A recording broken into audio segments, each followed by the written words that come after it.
What is going on, guys? It's B-Dubs458 Gaming here, back with another video. And today I'll be telling you how to get better at Fortnite. So before I start, this gameplay is me getting, or almost getting a victory royale. I came in second place and I easily could have come in first if I didn't miss my last shot. And it would have been my first one, so I was really mad about it, but it's whatever. You always have more attempts. But, so now I'll be just telling you how to get better at Fortnite. And the first thing that's most important is just to practice. When I got the game, I would play like maybe once or twice a week and not that much, and I really wasn't improving at all. But lately I've been trying to like grind Fortnite. I started to like it more again. So I've been grinding Fortnite recently a lot, and as you could see, I came from like coming in 30th, around 30th in solos to easily getting into top 5 situations. So consistency is key, as in anything, sports, games, literally everything. You just have to be consistent and practice a lot. Second thing is location. You have to be in a good spot so you can get a lot of good loot. And yeah, you just have to get in a good spot. Salty Springs is good. Lots, like mostly big cities, but there are also some spots in the middle of nowhere, like those tower thingies that have decent loot. The new place on the map, Lucky Landing, that's really good for getting good loot, and it's really relatively empty usually. But yeah, moving on to number 3 is just knowing how to use your weapons, and like when to use them. Like shotguns, obviously you have to use them at close range. Don't be like one of those players that tries to hit somebody from 50 meters away with a tack, because it's really gonna do nothing. You just have to get know your weapons, know what they can do. Don't chase after somebody if you only have like an SMG, if they have like full shield and everything. So you have to like know your weapons and know your limits too. So that's another thing. Going on to the next thing, you have to know like your limits and boundaries. If you see a guy up ahead of you building a huge fort and they look like they're good, and you can barely build, you can't hit any of your shots, don't rush towards him, because most of the time, 99% of the time, you're gonna just lose and die and not continue to be good. So practice before you just go on to rushing really good players and stuff. Another thing that really helps, as you saw there, ducking or crouching when you are shooting, it improves your accuracy a lot compared to standing. Obviously it's easier to control recoil in real life if you're like crouching and lowering your center of gravity and stuff. So yeah, you crouch when you shoot, it helps you a lot. Yeah. So the next thing that's really important is knowing how to build. There's so many situations I've been in where building has literally saved my life many times in the game. Just building, like if someone starts shooting at you, don't try to like hit them back, because a lot of the times you don't know where they'll be exactly, and they'll have a health advantage over you. So building is really important. Like if someone starts hitting at you, build a wall, build a small fort that you can have like a defensive advantage over the other player. So building really helps. Also, like when you want to rush, like a house that I just did here, I rushed instead of going through the bottom of the building through like a normal entrance. I built up above and just rushed them from above the house, which really helps. They usually expect you to go through the main door or out the sides, but if you just drop in above them, usually they won't expect you to come in. So that's another important thing.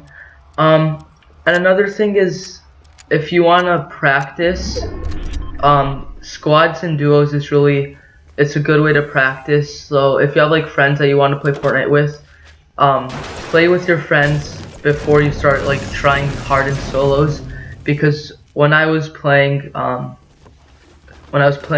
solos was really hard for me. Like I said earlier, I'd come like top 30 and I really couldn't get any better. But after playing like squads and duos with my friends and stuff, it's a lot easier because you know you have like a backup, so like you can rush, and if you die then your friend can revive you, so like you get better at your tactics and stuff like that. So playing with friends and in duos and squads really helps out because you just get better at the game, because you know you have like, if you die you just have someone to save you. So it's really good, and usually they can help you out if you like, if they're spectating you, if they're dead they can help you out, like tell you where somebody is. But yeah, it really helps out a lot. Next thing is like, look out in places for chests and ammo boxes. Like you see here, there's a chest underneath the inside of the doghouse. But a lot of the times there's a lot of ammo boxes under stairways and houses and other places. So look under stairways, look in like the weirdest places, because you're definitely gonna find loot there. Like don't expect to find a scar laying in the middle of a field, because it would be too easy to find. But if you like look in house basements, I know in some places like there's a tunnel through Tomato Town that has like a secret room in it that you have to like dig through the wall. That's where you can find really good loot. So you have to like think outside of the box and to find like really good weapons and ammo and stuff like that. And also a lot of people have been complaining, oh, it's like really hard to get materials like wood and brick and metal to build forts by just like mining and like digging up trees and destroying houses and stuff. But once you like kill a couple of people, it's a lot easier to obtain resources. Like getting wood. One time I was like had 100 wood, I was about to run out, but I got a guy and he had 999 wood, so I was set for the game with that. So like I was saying earlier, you have to look out for like weird places for chests and stuff. As you can see here, there was just a chest laying around, hiding up at the top of like a thing, and I found like shield and a hunting rifle, a blue hunting rifle. So it really helps like look around through weird places, especially in major cities like Tilted, for example. You really have to explore the buildings to find anything good. Like you can easily find like some suppressed SMGs that are green or like common ARs, but if you like really search deep into like the houses and hidden rooms and like between walls and stuff, you can find really good really good sorry, I'm forgetting what I was gonna say, really good weapons and stuff like that. So also, like I was saying earlier, look in weird places, like those things that I was just looking at, those like buildings that are like in the middle of nowhere that usually have like some not good loot. A couple of times, like on top of hills and stuff, there's like a soccer field outside of Tilted Towers. There's like a soccer building, and out like right next to them there are a couple of really good places, like hills and stuff, that have chests. And most of the time I go there, I either find a scar or an RPG or a grenade launcher, like really good stuff. So look out for like really secluded places that people wouldn't think of finding good loot in, because most of the time there will be loot. And another thing that's really important is keeping your inventory balanced, like your backpack balanced, because you only have 5 slots. And what I like to do, my most ideal setup, I'm not using it now because like I couldn't find it, but usually what I like to keep an AR, a tactical shotgun, a sniper, and if I can, a scoped AR. I'm really good with those. A lot of people say they're not good, but you just have to like get used to the feeling, because it doesn't do as much damage as, let's say, like a normal AR or a sniper, but it's a lot easier at further range. If they're like in a fort, you can easily get them, or if they're running away, it's more likely to hit them with a scoped AR than a sniper. So I like to keep like around 4 weapons. If I can, I'd usually switch out the sniper for explosives like an RPG or a grenade launcher, and then at least 1 space for like either minis or a chug jug or a med kit, so I can like heal myself if I get damaged. So like I said, my most ideal setup would be like a AR, a tactical shotgun, a scoped AR, a rocket launcher, and like a med kit, slurp juice, shields, anything like that. So those things are like the most helpful to me. I get like really high places with those.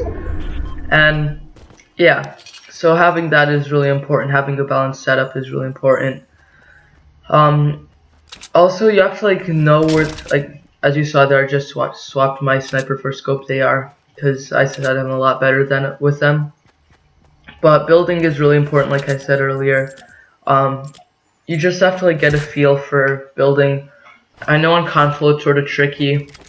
It's easier on PC, but I feel like me, I prefer a controller. I'm not that good with keyboards and stuff, especially on my computer, because the keys are really spread out and there's not a lot of feedback.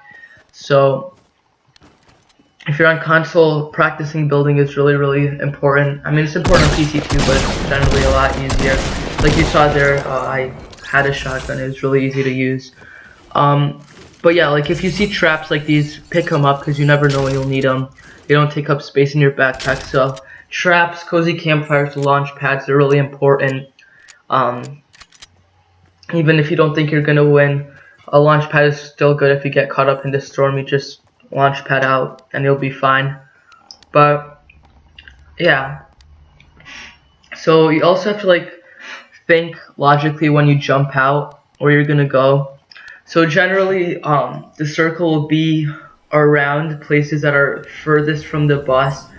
So, like if you jump out right away from the bus, most likely you're not going to be in the circle because a lot of people just jump out instantly. But if you like make your way away from the bus, I guess you could say, like if you glide really far away from the bus, you'll probably be in the circle. A lot of the times the circle goes around like the middle of the map, so Tilted Towers is really popular because the circle usually goes around there, but for times it's not, jumping away from the battle bus can be really helpful if you're like more of a player that doesn't want to like run through fields and stuff to get hit. So along with like a building and stuff, having a height advantage excuse me, having a height advantage is really important. So if you watch like other YouTubers, which definitely helps you, that's how I got better. Like if you watch people, let's say like Marksman or Moose Elk, those people who play that are really good, it really helps you a lot because you can like learn from them. I guess you can learn like how they build, how they play. But having a height advantage is definitely important, especially like building a base. Always try to build a base on like the top of a mountain if you can, if it's in the circle. Build on top of a mountain, build your base really high, because the higher it is, the easier it is to spot people from around the area. Like as you can see on the screen, you can't really see a lot of people from this distance, but if you're in a really tall base, you can see really far out, and it helps a lot spotting players and stuff like that. So having that is really important. And another thing people tend to look over is like the materials you build your fort out. Most people build their forts out of wood, which is really not that smart, because if someone has like a nade launcher or an RPG or something like that, they can easily just blow out the bottom of your base and it all just falls down. So especially if you're building like a bigger, higher base, you really need a sturdy base so they can't blow out and you fall to your death. So having a sturdy base is really good. Generally, brick is really good because it builds really fast and it's really easy to obtain compared to like metal, which you can only get from cars and crates, and if you like try to hit cars and stuff, it makes a lot of noise, so it's hard to survive. But building out of brick is definitely really helpful. Use your wood for like ramps and stuff when you have to get up stuff really quickly. So like as you can see here, I use wood so I could save my brick for actually building a fort, which I will sooner in the video. But yeah, so if you got here already, make sure to like and subscribe for more tips. But as you can see there, scoped AR knocked a lot of them out, a lot of the shield out. But having like a base like that, so a simple base like that, a 1x1 base, many people don't do. But you have like the ramp you can go up to see, and if you're like starting to get shot at, you go hide down like underneath the walls, and it's really good. And if you're like overprotective of yourself and you think that someone will jump in your base, just put a trap on the back wall and you'll be fine. If someone jumps in, they'll just get stabbed by the trap. Well, as you can see there, I knocked most of his shield off with the scoped AR. I'm not really accurate with it that much yet, but if you're accurate, you can easily just hit anyone really easily, and it does decent damage for what it is. The only thing is you only have 20 bullets in the mag instead of 30 of a normal AR, but it's still decent for what it is. But yeah. So also another thing, the type of weapon that you use really helps. So I mean, me personally, I don't really mind having a, let's say like a blue or green AR compared to a SCAR. It doesn't matter that much to me. I know like people say SCARs are better and stuff, but to me, I don't really see a difference. But for like snipers and stuff, having a bolt action is a lot better than having a semi-auto. I know a lot of people who are like not as good as the game, like me, tend to want to use like semi-autos because if you miss your target, you can just like keep on trying to hit them. But it doesn't do as much damage if you hit them, and it just gives away your position really easily, and people tend to rush on you if they know you don't have a good sniper. Well, like I said earlier, I'm building my base up on a hill, and I'm building it really high. I built the bottom of it out of metal and brick so it can be really strong. And as you can see, I pretty much have the whole circle in my field of vision. I could see that guy easily, even though he was behind a couple of trees. And you can really see out on the map really good because of it. But yeah, those are like the main parts you really need to know. You have to, I guess you have to be aware of people. If like two people are in a fight, don't rush on them necessarily, because they'll just wait for them to fight out, and then you'll just get one guy easier than two. Because if for some reason they just double team on you, you're not going to win at all. So having like that as your advantage is really important. Like you saw there, I built like walls behind me and above me because I saw that there was somebody, there was another guy with a big fort behind me, so I just did that to protect myself. But like as you can see there, I got that guy with the scoped AR. It was really easy. You just have to have like a balanced weapon setup, so at least something you can have for heals. Mini shields are really good to stack because they're really quick. If you need them, you just take 2 of them and you instantly get 50 shield. But having like a chug or a medkit or something that gives you like health and not shield helps, because if you're like stuck in the storm or something, shields don't help you whatsoever. So having like a medkit or a chug or something like that is really good. But as you can see, I'm top 3. I got only 2 kills. That's barely nothing, but barely anything. But as you can see, I saw there are 2 guys in there. They're fighting it out. Like I said earlier, I didn't win this game because I choked really badly. But yeah, as you can see, I used like my scope AR to shoot out the base, so it have like really no cover at all. And you saw that he was just trying to like hit me. He hit my base a couple of times. You have to like get used to the players too, so if you see him sniping, don't like stand out in the open, build yourself a base or something. But yeah, so that's pretty much it for Fortnite tips. I know I'm not the best player, so you shouldn't really be listening to me, but if you did, thanks a lot. Don't forget to like and subscribe. But if you're trying to, another thing like I just remember now, if you're trying to get a supply drop, build around it, because most likely people will rush to it. And if you're trying to rush somewhere in like a top 3 situation like this guy was, build walls so you protect yourself. It does give away your location and stuff, but it's better to give away your location than not give it away and then end up getting hit or something. So it's not a bad tip at all, bad idea or anything. So doing that is really important. As you can see, like these 2 guys were getting in a fight. There was a guy under me. Or no, never mind, I'm looking at the wrong thing. As you can see, I jumped out of my fort. I tried to get the supply drop. It was really a bad idea, especially top 2, because see, I had no height advantage right now, and the other guy did. I didn't end up getting anything useful out of this. So he had like an advantage there. He had an RPG. I had no health. I should have built, but I didn't. I got in the storm and I just died. So that's it.